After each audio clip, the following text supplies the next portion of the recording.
Aragon disait que l'Amérique latine a produit de grands poètes de langue française. Parmi certains de ses contemporains, on peut citer l'équatorien Alfredo Gangotena, le chilien Vicente Huidobro, le péruvien César Moro ou encore le brésilien Sergio Millet. Certains ont écrit durablement en français, d'autres temporairement. Reconnus par leur pairs, ils ont toutefois souvent été marginalisés dans l'histoire littéraire francophone. Ce constat, c'est celui d'Émilien Sermier, maître assistant à la section de français. Dans son essai intitulé « Diamétralement moderne, poète francophone d'Amérique latine » paru en 2025 aux éditions Les Impressions Nouvelles, il s'attelle à démontrer comment ces poètes ont participé aux grandes aventures de la poésie moderne francophone.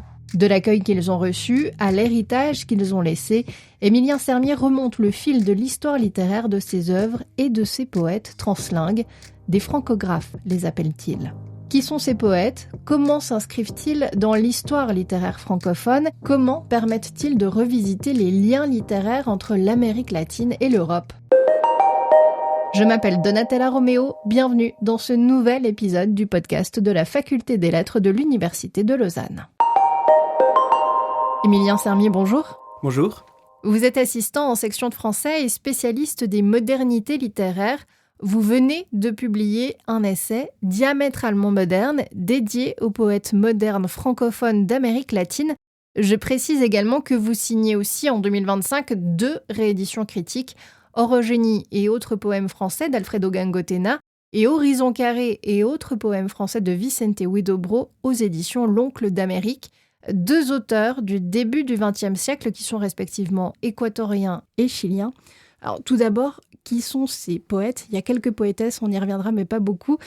Qui sont ces poètes sud-américains francophones du début du XXe siècle auxquels vous vous êtes intéressé ? Oui, j'ai découvert ce corpus d'écrivains assez oubliés aujourd'hui à la fin de ma thèse qui portait sur des poètes romanciers des années 20 comme Apollinaire, Blaise Cendrars, Max Jacob, Jean Cocteau ou Jules Supervielle.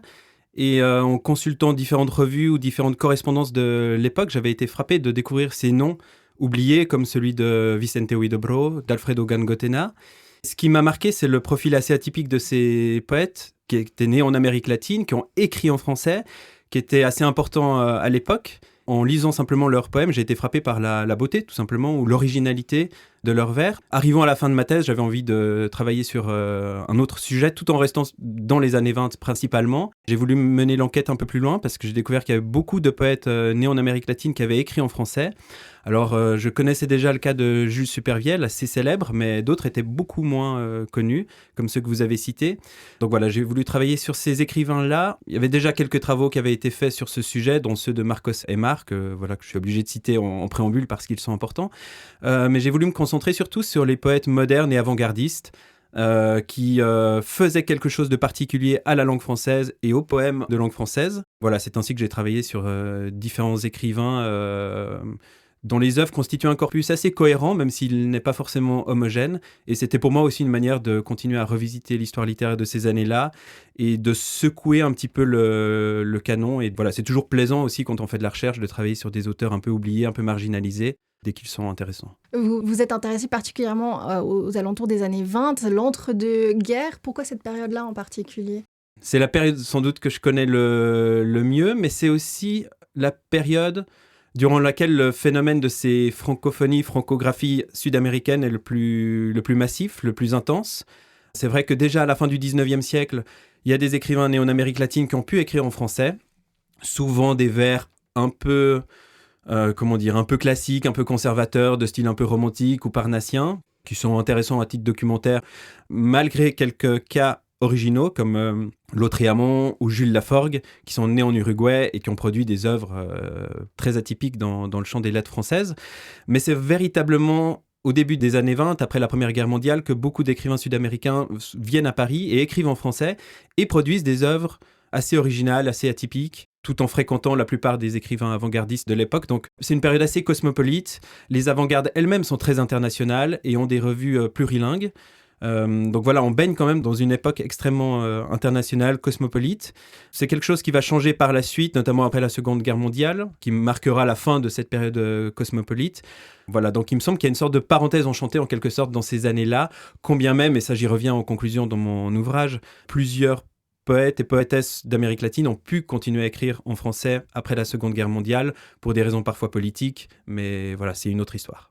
On imagine volontiers que les poètes et poétesses auxquels vous vous êtes intéressés ont quelque chose de diamétralement moderne, vu que c'est le titre de votre essai. Et qu'est-ce que ça veut dire, diamétralement moderne ? C'est le titre et c'est un moyen d'essayer de désigner l'objet dont je parle. C'est toujours difficile de désigner son objet d'étude. D'autant plus que là, les poètes qui m'ont intéressé sont quand même assez difficiles à classer par rapport aux catégories habituelles de l'histoire littéraire ou de la géographie littéraire, puisqu'ils sont nés en Amérique latine, ils écrivent en français, ils vivent dans des capitales culturelles très différentes, tantôt à Paris, tantôt à Madrid, ou alors parfois à Lima, à Mexico, à Buenos Aires, etc. Donc ils sont extrêmement mobiles et mouvants, c'est difficile de les cataloguer, d'autant plus qu'eux-mêmes n'ont cessé de vouloir dépasser, disons, les déterminismes biographiques, géobiographiques, géolinguistico-biographiques qui étaient les leurs, pour aller sur d'autres voies. Donc ce sont des écrivains qui vivent dans des lieux différents, qui ont plus qu'une simple langue, et qui ne sont pas réductibles non plus à un drapeau, à une nation, donc ils viennent déjouer un petit peu aussi nos catégories, les catégories nationales de l'histoire littéraire. Donc l'enjeu, c'était d'essayer de les saisir sans les figer, puisque ce ne sont pas non plus des poètes qui jouent le rôle de passeurs entre deux cultures. Ils ne cherchent pas à se faire les porte-parole d'une culture auprès d'une autre. Ils ne sont pas forcément dans une sorte d'entre-deux, mais ce sont plutôt des passants qui migrent d'un lieu à l'autre de la République mondiale des lettres en toute liberté, en essayant différentes choses dans des directions très, très différentes. Donc voilà, pour essayer de saisir un petit peu la dimension mouvante de ces écrivains-là, qui évoluent à une échelle transatlantique, je vais proposer le titre de diamétralement moderne, puisque ce sont des écrivains qui évoluent à la fois des deux hémisphères du globe, et en même temps, ce sont des écrivains qui proposent des œuvres radicalement modernes sur le plan artistique. Autre point commun, ils sont translingues et francographes. Qu'est-ce que ça veut dire ? Alors, translingue, c'est un terme qui est apparu depuis quelques années dans la théorie littéraire, notamment grâce à Alain Ausoni, qui est aussi un chercheur lausannois, qui a beaucoup travaillé sur cette notion-là. Ça permet de désigner justement des écrivains qui changent de langue dans leur œuvre, sur le plan littéraire, et qui parfois naviguent entre deux langues dans leur production, ce qui les rend encore une fois difficilement catalogables des fois par la critique littéraire. Et le terme de translingue nous aide justement à penser ce phénomène. Et le terme de francographe, que je ne suis pas non plus le premier à utiliser, m'a beaucoup plu parce qu'il permet de mettre l'accent justement sur la question de l'écriture, sur le geste d'écriture de ces écrivains-là, qui sont francophones, mais qui en plus écrivent en français. Ce sont des écrivains qui n'appartiennent donc pas à une région francophone, mais qui malgré tout écrivent en français. Donc voilà, le terme permettait de mettre ça en avant. Ces auteurs qui se mettent à écrire en français alors qu'à l'origine leur langue maternelle est soit l'espagnol, soit le portugais. Pourquoi est-ce qu'ils écrivent en français ? Grande question à laquelle je peux répondre en plusieurs temps. La première réponse qu'on peut apporter, la plus évidente sans doute, est d'ordre socio-littéraire, c'est-à-dire qu'à ce moment-là, depuis en tout cas le 19e siècle, la langue française continue d'être la langue la plus prestigieuse sur le plan symbolique, la plus importante, la plus dominante, disons, dans le marché littéraire. Donc forcément, elle attire vers elle plusieurs écrivains du monde entier. Mais il me semblait que c'était un élément un peu insuffisant pour comprendre l'insistance, le sérieux avec lequel ces écrivains sont allés vers cette langue et ce qu'ils en ont fait. Ce qui est assez marquant, c'est de voir que la langue française est aussi adossée à un imaginaire des langues qui fait que des écrivains comme Jules Supervielle, qui déteste l'espagnol alors même qu'il est bilingue, ou Alfredo Gangotena vont voir dans le français une langue plus transparente, plus claire, plus intime, qui va leur permettre, dans leur imaginaire propre, de sonder avec plus de finesse, de justesse, leur propre intériorité. Ça apparaît très clairement chez Jules Supervielle, qui juge la langue espagnole comme étant un peu trop rhétorique, un peu trop pompeuse, un peu trop gélatineuse même. Et Alfredo Gangotena, dans un de ses tout premiers poèmes en français, écrit quand même 2 vers assez intéressants. « J'apprends la grammaire de ma pensée solitaire. » J'apprends la grammaire de ma pensée solitaire, comme si le déchiffrement de cette nouvelle langue était un déchiffrement sur le plan identitaire pour lui-même. Donc on voit que la langue française permet à ces écrivains de sortir aussi d'une langue apprise, d'une langue socialement plus marquée et des automatismes, des conventions de la langue maternelle.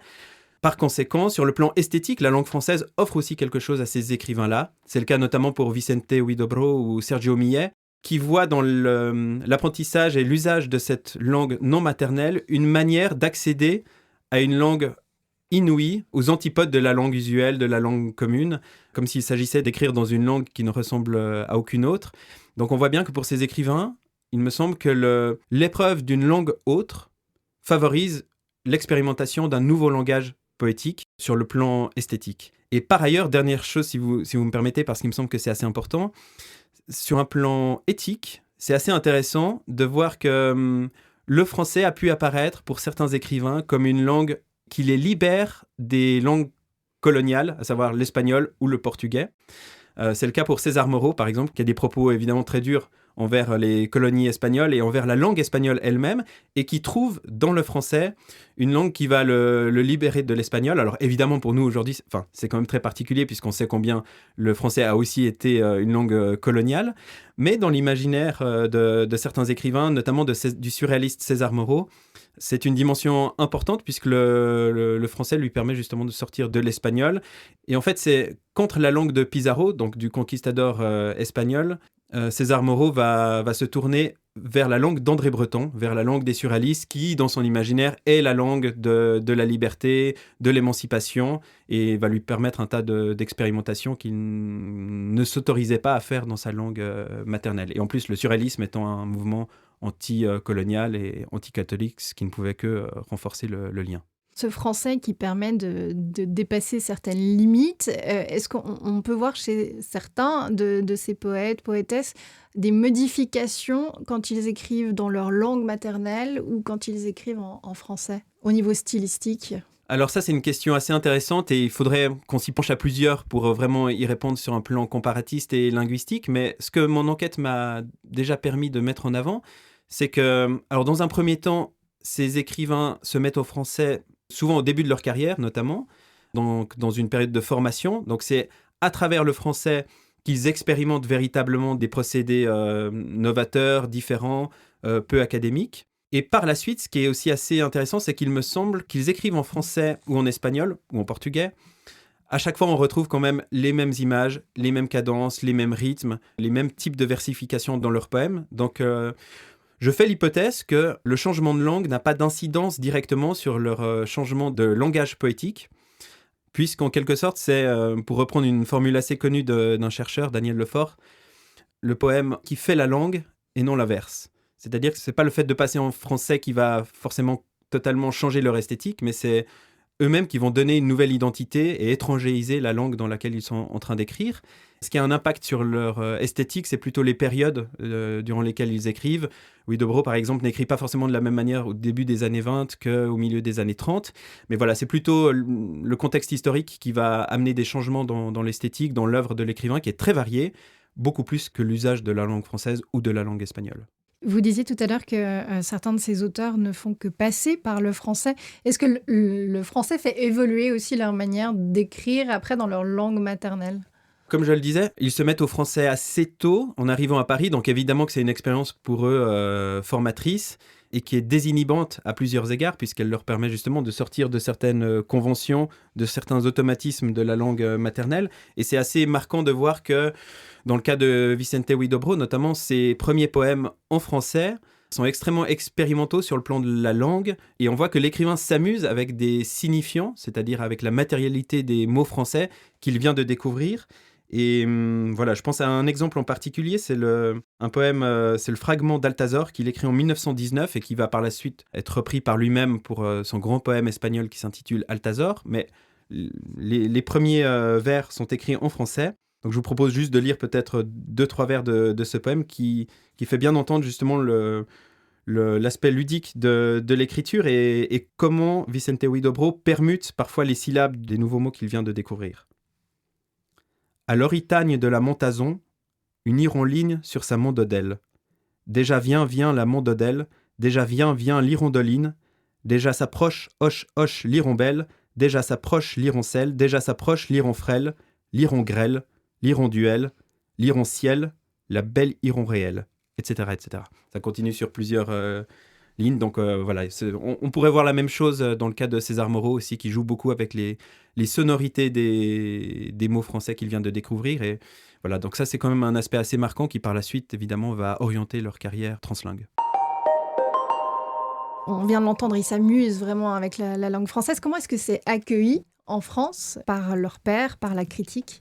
Alors, c'est très bien accueilli par les pairs. Je prenais le cas de Vicente Huidobro, qui a très tôt attiré l'attention d'Apollinaire, de Reverdy ou de Max Jacob, qui ont vu dans les entreprises de Vicente Huidobro des entreprises qui convergeaient avec les leurs. Donc, il a été un allié pour ces écrivains. Il a participé, il a été disons une figure importante dans la plupart des revues avant-gardistes de l'époque. Donc, il est bien accueilli parmi les pairs, même si c'est parfois avec une certaine défiance, puisque malgré tout, il faut le dire quand même, il y a une forte xénophobie qui imprègne quand même les mentalités de l'époque, combien même c'est une période assez cosmopolite, surtout dans les milieux avant-gardistes, mais c'est pas le cas forcément dans la grande presse, et on trouve plusieurs propos xénophobes assez terribles à lire aujourd'hui. D'ailleurs, j'en cite dans mon ouvrage.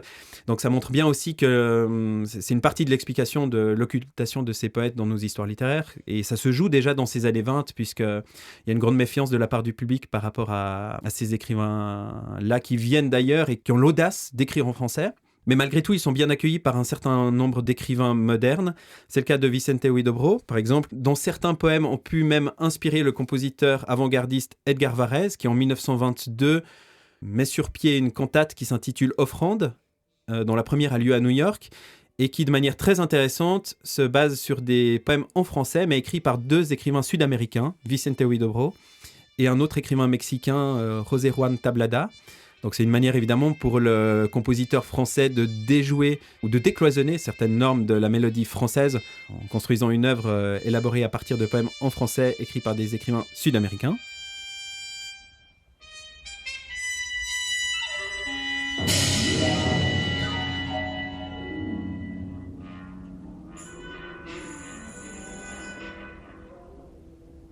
Chanson de là-haut du compositeur Edgar Varèse, 1922.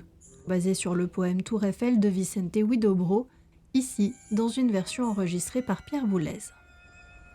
La Seine dort sous l'ombre de ses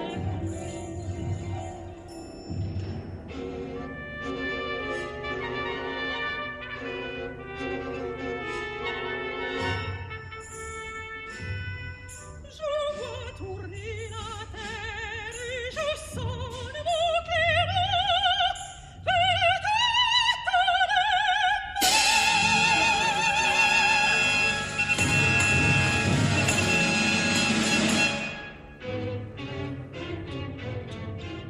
Le cas d'Alfredo Gangotena est assez intéressant par rapport à cette réception, puisque c'est quand même un écrivain dont les vers sont assez particuliers, extrêmement larges, extrêmement assez lyriques, assez dramatiques, et dont l'œuvre a immédiatement marqué des écrivains aussi importants que Jules Supervielle, Jean Cocteau, Max Jacob, mais aussi Henri Michaud ou Antonin Artaud, qui sont pourtant des écrivains lecteurs assez exigeants la plupart du temps. Michaud, par exemple, fera d'ailleurs le voyage avec Gangotena en Équateur. C'est grâce à Gangotena, en quelque sorte, que Michaud ira en Équateur et qu'il rédigera Équador, qui est dédié à Gangotena. Et plusieurs fois dans sa carrière, Michaud reviendra sur sa fascination pour cet écrivain qui est Alfredo Gangotena, dont le désespoir irrespirable, disait-il, vous fauche bras et jambes.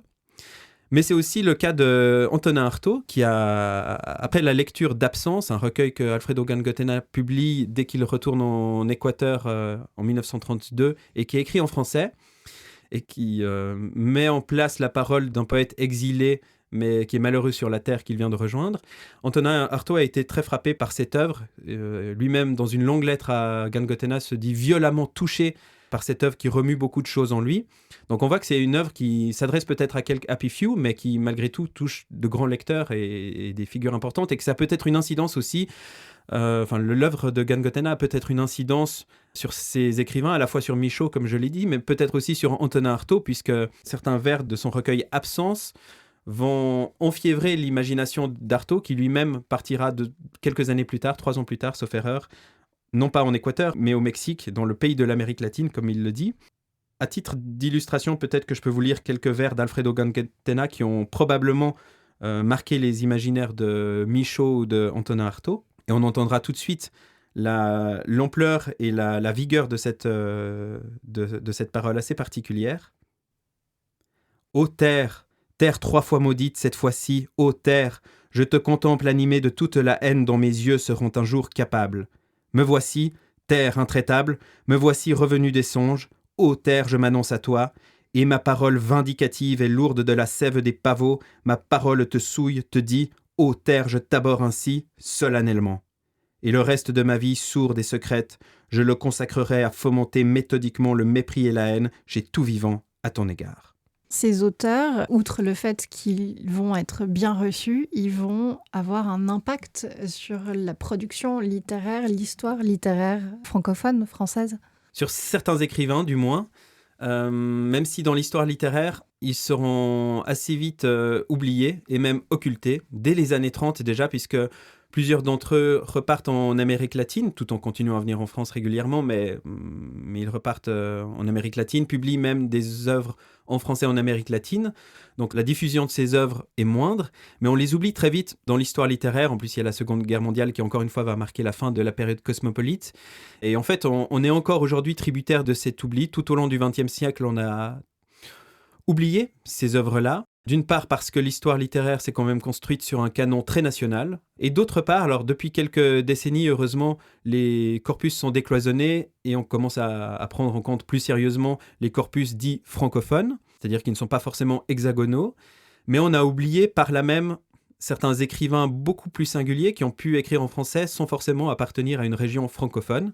Certains d'entre eux sont des exceptions assez connues, comme Beckett, comme Ionesco ou Milan Kundera. Mais il faut bien dire les choses comme elles sont. Les écrivains du Sud, tendanciellement, ont été plus occultés que leurs homologues du Nord. Est-ce qu'on peut expliquer pourquoi ils sont plus occultés ? Alors, parce qu'il y a cette xénophobie dont je parlais avant, et un autre élément aussi assez amusant, c'est de voir que plusieurs de ces écrivains sud-américains, et encore dans des travaux récents, sont assimilés à des sortes de rastaquaires. C'est-à-dire, le rastaquaire, c'est une sorte de stéréotype qui est apparu déjà à la fin du 19e siècle, et qui est assez péjoratif et qui vise à désigner un étranger, et souvent un Sud-Américain, plein aux as, extrêmement fortuné, un peu exubérant, socialement un peu particulier.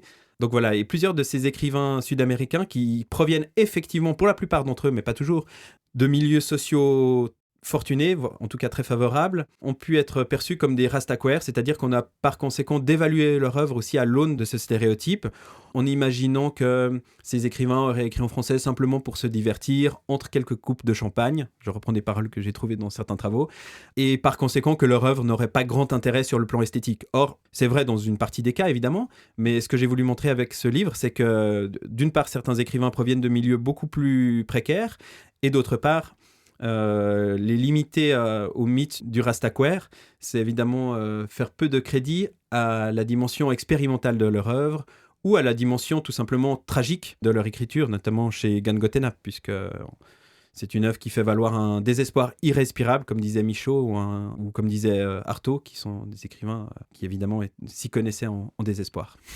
Et je vous propose qu'on écoute un extrait de Dario Moreno qui chante Le Brésilien. C'est un extrait de La vie parisienne d'Offenbach et qui représente cette figure du rastaquaire.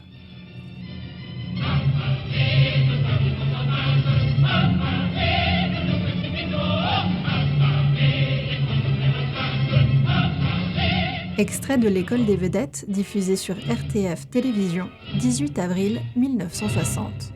Je suis brésilien, j'ai de l'or et j'arrive de Rio de Janeiro. Plus riche aujourd'hui que naguère Paris, je te reviens encore 2 fois. Je suis venu déjà, j'avais de l'or dans ma valise, des diamants à ma chemise. Combien a duré tout cela? Le temps d'avoir 200 amis et de mes 4 ou 5 mètres et 6 mois de galantes ivresses. C'est plus rien en Paris. En 6 mois tu m'as tout raflé, et puis vers ma jeune Amérique tu m'as pauvre mélancolique délicatement emballé. Mais je brûlais de revenir et là-bas sous mon ciel sauvage je me répétais avec rage une autre fortune en mourir. Je ne suis pas mort, j'ai gagné tant bien que mal de sommes volées. Je viens pour que tu me voles tout ce que là-bas j'ai volé, tout ce que là-bas j'ai volé, tout ce que là-bas j'ai volé. Oh. J'aimerais qu'on revienne maintenant sur ce pan de l'histoire littéraire francophone qui a occulté les écrivains francophones d'Amérique latine. Vous parlez de citoyens de l'oubli.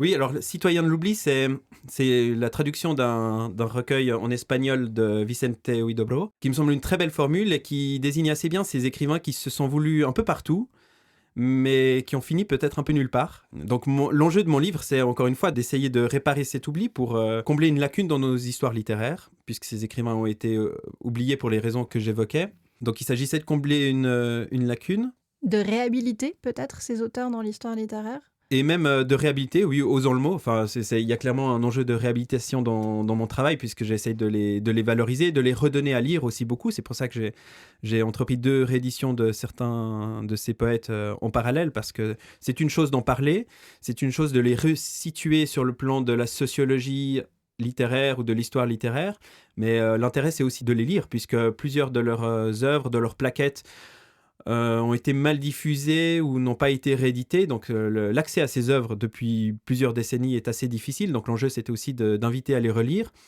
puisqu'on en parle parfois, la critique en parle de manière assez superficielle sans les avoir vraiment lus, en les considérant parfois comme des épigones d'écrivains français. Or là, maintenant, preuve à l'appui, j'aimerais montrer qu'ils ne sont pas réductibles du tout à ce statut d'épigone, mais qu'ils proposent des œuvres expérimentales très intéressantes, très riches. Donc il y avait véritablement, ils ont été occultés de l'histoire littéraire, invisibilisés. Donc voilà, je voulais faire en sorte qu'on ne puisse pas faire désormais comme s'ils n'existaient pas, et qu'on les intègre dans une histoire littéraire complète, qu'elle soit française ou transatlantique. On a un peu des contre-exemples. Vous avez beaucoup parlé de Supervielle ou de Lautréamont qui, eux, sauf erreur, sont quand même inscrits dans cette histoire littéraire francophone. Voilà, les réceptions ne sont pas toujours les mêmes.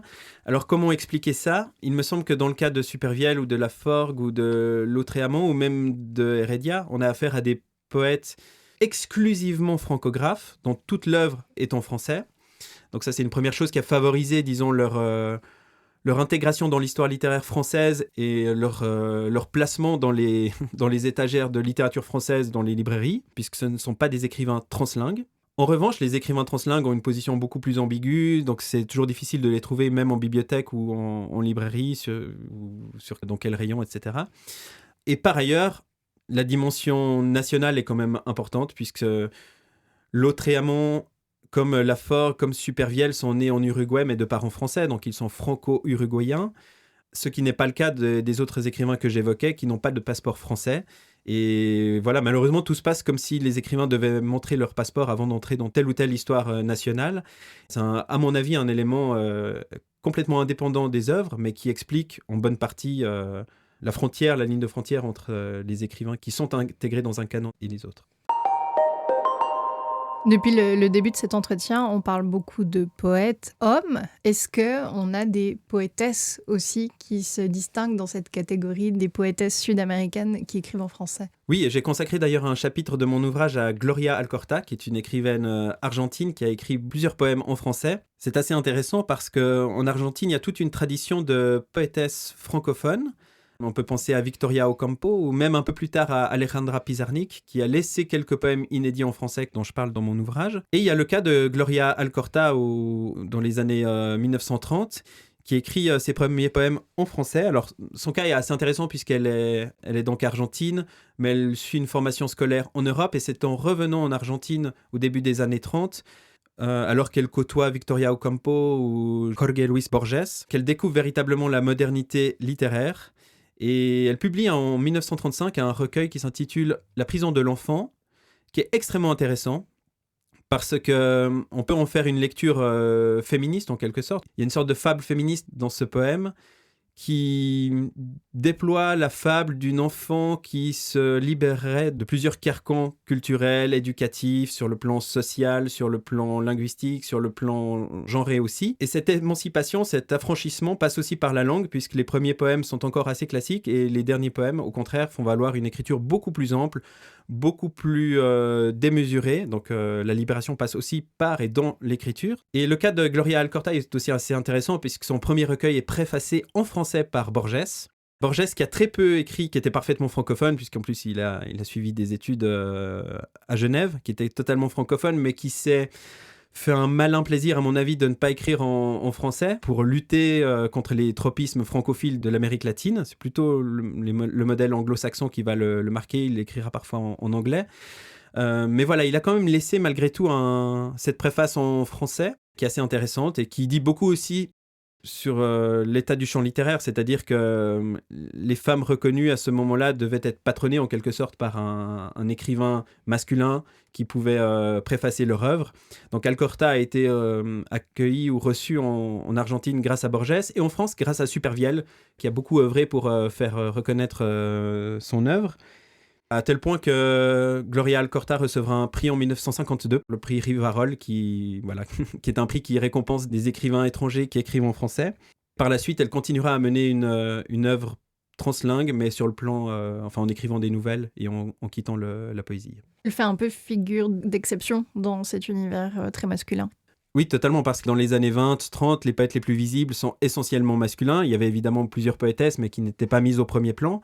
Donc le prix que reçoit Gloria Alcorta en 1952, le prix Rivarol, est assez intéressant parce que justement, il vient consacrer une poétesse, ce qui est un geste non négligeable, disons, à ce moment-là. Mais il faut plutôt attendre la seconde moitié du siècle pour que les voix de poétesses soient mises au premier plan et s'émancipent de la tutelle de certains poètes masculins. Voilà, j'explore aussi certains cas dans la conclusion de mon ouvrage, puisque plusieurs poétesses d'Amérique latine ont pu par la suite continuer à écrire en français. Vous parlez dans votre ouvrage d'un continent méconnu de l'histoire littéraire en France. Ça veut dire qu'il y a encore beaucoup de travail à faire, j'imagine ? Oui, il reste beaucoup de travail. Là, mon travail est plutôt une invitation à continuer à travailler sur ces écrivains-là. Il y a beaucoup d'écrivains, encore une fois, qui ont écrit en français des œuvres des fois un peu plus classiques, mais qui peuvent néanmoins être intéressantes pour documenter l'histoire littéraire et qui peuvent encore avoir des résonances sur un plan esthétique ou artistique aujourd'hui, pourquoi pas. Le plus connu d'entre eux et celui qui a le plus percé, c'est José María de Heredia, un écrivain cubain dont on se souvient, mais il y a beaucoup d'autres écrivains qui ont écrit des poèmes en alexandrin très classiques qui peuvent être intéressants et pourquoi pas mériter certaines rééditions. Moi-même, je ne cesse de découvrir quelques nouveaux cas. J'ai découvert récemment le cas d'un écrivain mexicain, Luis Quintanilla, qui a écrit quelques poèmes qui sont restés inédits de son vivant en français et qui sont assez intéressants puisqu'il y a une dimension avant-gardiste aussi dans ces poèmes-là. Donc le travail reste à faire et le continent reste à défricher. Et si on devait commencer cette lecture, cette découverte de ces auteurs, alors j'imagine, vu que vous venez de rééditer les poèmes de Huidobro et de Gangotena, peut-être commencer par eux, mais quels sont vos conseils ? Alors oui, stratégiquement, je vais vous amener directement vers ces recueils que je viens d'éditer chez l'Oncle d'Amérique, donc les poèmes de Vicente Huidobro et d'Alfredo Gangotena. On peut penser aussi aux œuvres de César Moreau, dont une partie d'entre elles ont été rééditées ce printemps, justement, au printemps 2025, aux éditions Elliott. Mais il me semble que ces œuvres-là, celles de Gangotena ou de Vicente Huidobro, sont particulièrement marquantes, tant d'un point de vue quantitatif que qualitatif. Le cas de Vicente Huidobro est assez intéressant, puisque c'est un écrivain extrêmement reconnu en Amérique latine pour son œuvre en espagnol. Il fait partie du canon sud-américain, au même titre quasiment que Pablo Neruda ou que Gabriela Mistral.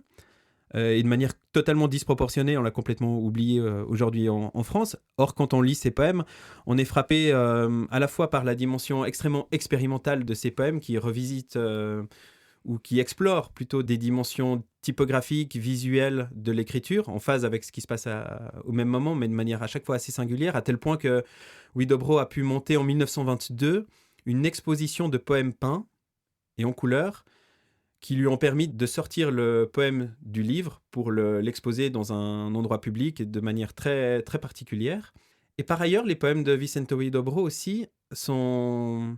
Ça a été une surprise en travaillant sur eux, c'est de voir combien ils mettent en avant un sujet poétique extrêmement fragile, extrêmement évanescent, un peu mélancolique parfois, et on a affaire à une voix qui est proche du murmure parfois. Donc ça contraste beaucoup avec l'image qu'on peut avoir de Vicente Huidobro, qui était sur le plan socio-littéraire extrêmement vindicatif, extrêmement polémiste, batailleur. Mais dans ses poèmes, on entend une toute autre voix, beaucoup plus mélodieuse, beaucoup plus nostalgique par moments. Et voilà, j'en veux pour preuve juste quelques vers que je vous lis, que je trouve magnifiques. L'océan, l'océan, le phare et la farine, pleure mon beau marin sur la marine. L'océan, l'océan, voilà mon seul drapeau, chiffonné de bateaux, déchiré dans les plages, mon drapeau naturel est troué de naufrages. Et Gangotena, qu'est-ce qui vous a plu chez Gangotena ? C'est un cas assez particulier puisque c'est une écriture presque sans commune mesure dans l'espace littéraire de l'époque, puisque il forge en fait un vers extrêmement large qui dépasse de très loin les alexandrins ou d'autres mesures, pour mettre en avant un souffle d'une immense ampleur, qui a d'ailleurs tout de suite marqué des écrivains, comme je le disais, comme Supervielle ou Jean Cocteau. Et c'est une écriture à la fois extrêmement lyrique et extrêmement dramatique, assez précieuse par moments, mais à d'autres instants beaucoup plus violente et haineuse, comme ce qu'on a entendu tout à l'heure, avec des scansions aussi très marqués, et avec une vigueur énonciative remarquable. Donc c'est une écriture peut-être plus difficile d'accès, mais authentiquement singulière, puisque, encore une fois, elle ne ressemble à pas beaucoup d'écritures de l'époque, surtout à une époque où, parmi les avant-gardes, on va vers des écritures assez concises, assez fragmentées. Gangotena, au contraire, renoue avec une sorte de grand souffle dramatique, plus proche des écritures d'écrivains comme Claudel ou Saint-John Perse à la même période. Est-ce que dans leurs poèmes, on retrouve des fragments de leur pays d'origine, ou est-ce que vraiment ça n'est pas une thématique ? Alors très peu. Précisément pour éviter sans doute d'adopter une posture exotique ou de jouer au latino en quelque sorte, ces écrivains ne vont pas évoquer de géographie natale, à l'exception peut-être d'écrivains comme Jules Supervielle ou Robert Ganzo, qui dans leur premier recueil, Débarcadère de Jules Supervielle en 1922 ou Orénoque de Robert Ganzo en 1937, vont évoquer des paysages natals, mais de manière assez particulière en se débarrassant de clichés exotiques, et dans des perspectives même déjà décoloniales, voire anticoloniales, c'est assez net chez Supervielle et chez Robert Ganzo. En revanche, chez les autres écrivains translingues que j'évoquais, Gangotena, Vicente Huidobro, César Moro, on ne trouve presque pas d'évocation de géographie natale. Tout au plus pourrait-on retrouver des aspects un peu tropicaux, mais voilà, on voit très nettement que ces écrivains ne cherchent pas du tout à adopter une posture sud-américaine. Leurs géographies sont au contraire beaucoup plus déterritorialisées, c'est-à-dire mouvantes, instable, indéterminé. C'est une chose qu'on peut voir peut-être dès le premier, si vous me permettez de lire ces quelques vers, dès le premier poème du premier recueil en français de Vicente Huidobro, qui se met en scène comme un étranger, mais précisément sans jamais évoquer d'aspects liés à l'Amérique latine. En dedans de l'horizon, quelqu'un chantait. Sa voix n'est pas connue. D'où vient-il ? Parmi les branches, on ne voit personne. La lune même est une oreille, et on n'entend aucun bruit. Cependant, une étoile déclouée est tombée dans les temps. L'horizon s'est fermé, et il n'y a pas de sortie. Donc magnifique poème qui est d'ailleurs disposé de manière assez particulière sur la page. L'écriture elle-même est déclouée et qui montre que l'écrivain ne cherche pas du tout à adopter une posture culturelle particulière, mais au contraire place sa position d'étranger tout de suite sur un plan poétique, voire ontologique. Votre ouvrage, on l'a dit, on le sait, ce sont les auteurs d'Amérique latine qui écrivent en français. Mais est-ce que l'inverse est vrai aussi des poètes français qui écrivent en espagnol ou en portugais ? Malheureusement non, en tout cas pas dans les années 20-30, pas à ma connaissance, puisqu'encore une fois la langue française est la langue dominante dans le marché littéraire, donc peu d'écrivains français sont passés à l'espagnol, voire aucun d'entre eux. Cela dit, ce qui est assez marquant dans les années 20, c'est de constater combien des écrivains avant-gardistes sont attirés par l'Amérique latine, par l'Amérique précolombienne aussi, et plusieurs d'entre eux vont faire le voyage atlantique dans l'autre sens. Sandrard ira au Brésil, par exemple, en 1924, Robert Desnos ira à Cuba, Antonin Artaud, mais André Breton aussi et d'autres surréalistes iront au Mexique, Benjamin Perret ira aussi au Brésil, donc plusieurs écrivains vont faire la traversée, vont se montrer intéressés par l'Amérique latine, entrer dans des réseaux aussi transatlantiques.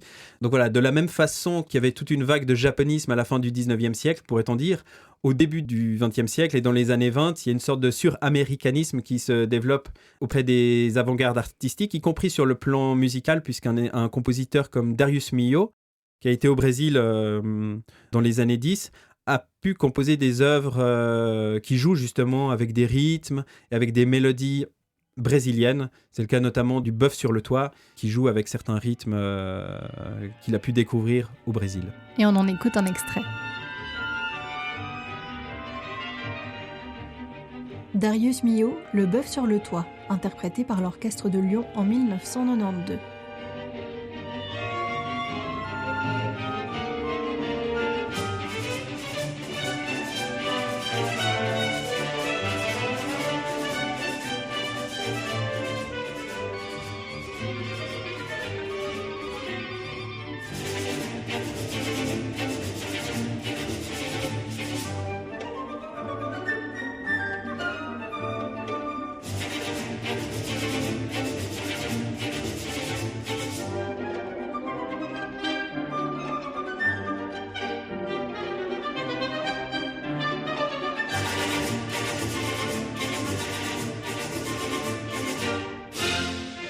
Donc 3 publications en 2025, 7 essais diamétralement modernes, aussi les 2 rééditions de Gangotena et de Huidobro. Est-ce que, quand vous regardez 2026, vous allez poursuivre ou est-ce que vous êtes en train de travailler sur des projets toujours en lien avec ces auteurs si particuliers ? Ah oui, bien sûr, et j'aimerais beaucoup mener des travaux collectifs maintenant sur ces écrivains-là, sur leur œuvre, dont beaucoup d'aspects restent encore à découvrir, à mettre en avant. J'aimerais beaucoup pouvoir travailler aussi sur ces écrivains avec des comparatistes, à la fois des spécialistes de l'Amérique latine, mais aussi des spécialistes de la littérature française, pour qu'il y ait un véritable dialogue autour de ces œuvres translingues. Ce qui me tient à cœur aussi, c'est la réédition de certains de ces auteurs-là. Alors, l'éditeur de l'Oncle d'Amérique n'est pas au courant, mais j'aimerais beaucoup rééditer les poèmes de Gloria Alcorta, par exemple, dont on vient de parler, ou les manifestes en français de Vicente Huidobro. Donc voilà, il y a beaucoup de choses qui restent à faire, et plus globalement, ça c'est aussi un autre projet que j'aimerais mener à bien dans un futur plus ou moins proche, c'est de travailler sur les francographies avant-gardistes, mais à une échelle plus large, c'est-à-dire sans forcément me concentrer sur l'Amérique latine, mais aussi sur des écrivains qui viennent d'Italie, d'Allemagne ou d'Ukraine, puisque durant la période des avant-gardes, beaucoup d'écrivains comme Tristan Tzara, Ricciotto Canudo ou Roch Gray ont pu choisir le français comme langue de poésie, alors même qu'il n'était pas de langue maternelle française. Donc vous restez dans cette quête de pouvoir compléter l'histoire littéraire francophone. Oui, toujours. Par ailleurs, comme je suis maintenant aussi co-directeur du Centre d'études Blaise Cendrars, je mène beaucoup de travaux actuellement sur la figure de Blaise Cendrars, pour le réinscrire aussi dans une histoire littéraire plus générale et en particulier transatlantique, puisque Blaise Cendrars a été en lien avec beaucoup d'écrivains dont je parle dans mon livre. Plusieurs de ces écrivains dédient certains de leurs poèmes à Blaise Cendrars. Il a été très lié notamment à Sergio Millet, qui est un écrivain brésilien francographe. Donc voilà, j'aimerais beaucoup continuer à travailler sur Blaise Cendrars pour le mettre en réseau avec ces écrivains transatlantiques et diamétralement moderne. Merci beaucoup, Émilien Sermier. Merci beaucoup à vous. Je rappelle le titre de votre essai, Diamétralement moderne, poète francophone d'Amérique latine, aux éditions Les Impressions Nouvelles. Et puis également les 2 rééditions critiques, richement préfacées par vos soins aux éditions L'Oncle d'Amérique, Orogénie et autres poèmes français d'Alfredo Gangotena et Horizon carré et autres poèmes français de Vicente Huidobro. Et puis je signale également la sortie de la revue Constellation Cendrars numéro 9 que vous avez dirigée avec Jeanne de Nogent et qui s'intéresse au personnage de fiction qu'est devenu Blaise Cendrars. Toutes ces références se trouvent dans le descriptif de cet épisode. Une bibliographie vous y attend pour découvrir encore davantage le travail d'Émilien Sermier. Et si cet épisode vous a plu, eh bien partagez-le et n'oubliez pas de vous abonner au podcast pour découvrir les travaux d'autres chercheuses et chercheurs. Merci de nous avoir suivis dans ce nouvel épisode du podcast de la Faculté des Lettres de l'Université de Lausanne. À très vite pour de nouvelles passionnantes du monde de la recherche en lettres.